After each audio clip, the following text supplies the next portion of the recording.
Today, I'm going to show you the mistakes Florida franchisees make before signing franchise agreements.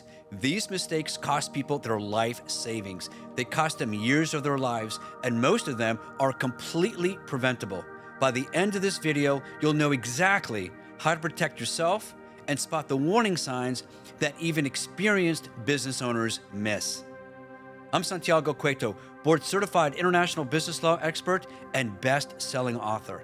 I've reviewed hundreds of franchise agreements for Florida business owners, and I've seen the same mistakes destroy people's dreams over and over again. Just last week, a potential client walked into my office holding a franchise agreement. He was excited, he was ready to sign. He asked me to just give it a quick look before he handed over a check for $200,000. So I started reading the contract, and then suddenly my expression changed. It was obvious something important caught my attention. Actually, a bunch of things caught my attention. It was hard to ignore all that contract language that worked against my client, right there written in black and white in the contract he was given. 30 minutes later, he walked out of my office without signing the agreement. He thanked me. He said I probably saved his business before it even started. And this is a typical scenario. People just don't read what they're about to sign. Thankfully, he came to see me. Now, the first mistake happens in the first 24 hours. Someone gets excited about a franchise opportunity, just like my client did. They attend a presentation, they meet the franchisor's representative. Everything sounds perfect. The earnings look amazing. The support system looks comprehensive. They get handed a thick document called the Franchise Disclosure Document, and it's usually a binder of about 300 pages, but they don't read it. Now, I know what you're thinking. Of course people read it. But here's the reality. The FDD is so big, it's so dense, it's full of legal language. Most people just skim over it. Some people skip entire sections. A few don't even open it at all. Florida law requires franchisors to give this document at least 14 days before you sign anything or pay any money. That 14-day period exists for a reason. It's not a suggestion, it's your protection window. I once reviewed an FDD where the renewal terms were buried on page 212. The franchisee would have to pay 75% of the initial franchise fee just to renew after 10 years. Now, the potential client I was talking to had no idea about this. He hadn't made it to page 212. He didn't read every page, take notes, or highlight sections. This document tells you everything about what you're buying. Now, the second mistake is going at it alone. People think they can save money by not hiring an attorney. They think franchise agreements are standard. They think the franchisor would never put anything bad in the contract. But here's what I tell everyone who comes to my office. Franchisors have attorneys, good ones, expensive ones. And those attorneys wrote the franchise agreement to protect the franchisor, not you, the franchisee. Now, you need someone in your corner who understands franchise law. You need someone who knows Florida's specific regulations. You need someone who can spot the red flags. Because here's the reality. Florida has unique considerations for franchisees. We have different tax structures than other states. We have different rules about non-compete agreements. We have specific requirements for certain industries. An attorney who doesn't practice in Florida might miss all these details. The money you spend on legal review is nothing compared to what you'll lose if you sign a bad deal. I've seen people trapped in agreements where they couldn't even sell their business.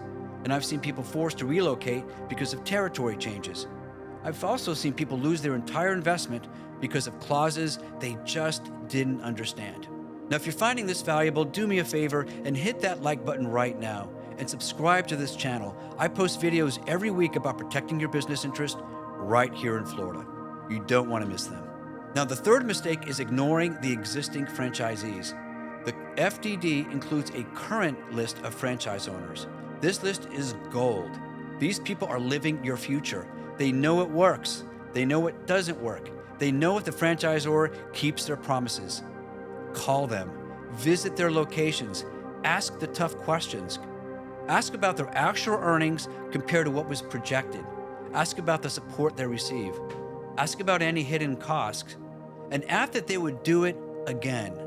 Most people skip this step entirely. They trust the marketing materials. They trust the sales pitch.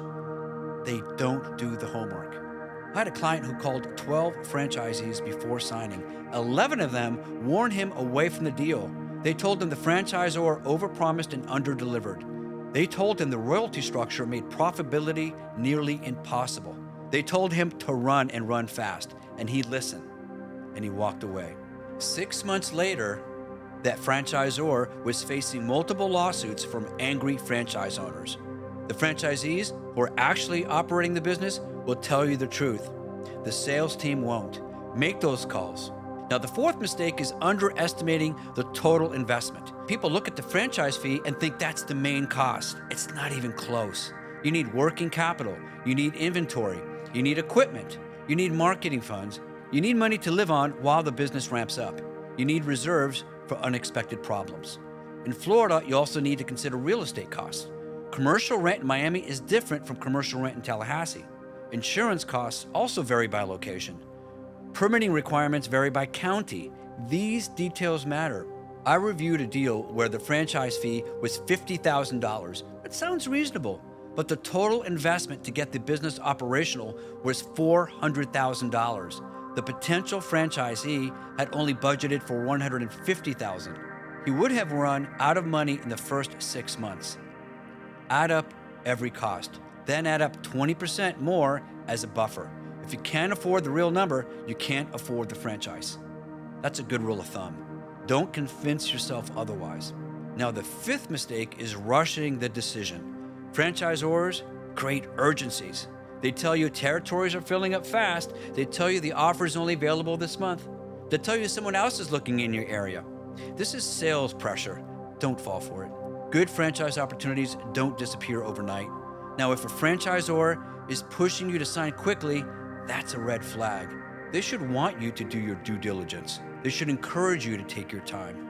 They should support your decision to consult with attorneys and accountants. I've never seen someone regret taking extra time to review a deal. I've seen hundreds of people regret signing up too quickly. Take your 14 days. Take longer if you need it. This is one of the most biggest financial decisions of your life. Treat it that way. Buying a franchise can be an incredible opportunity. It can give you business ownership with a proven system. It can provide you with support and training, and it can help build real wealth. But only if you do it right. Read everything. Hire an attorney who knows Florida franchise law. Talk to existing franchisees. Calculate the real cost and take your time. These steps aren't optional. They're essential. They're the difference between building a successful business and losing everything. Before you sign that franchise agreement, make sure you're protecting yourself, because once you sign, it's too late to go back. If this video helped you, hit that like button and subscribe to this channel for more legal insights for Florida business owners. I'm Santiago Cueto, your Florida business attorney. Be sure to watch more of my videos right here.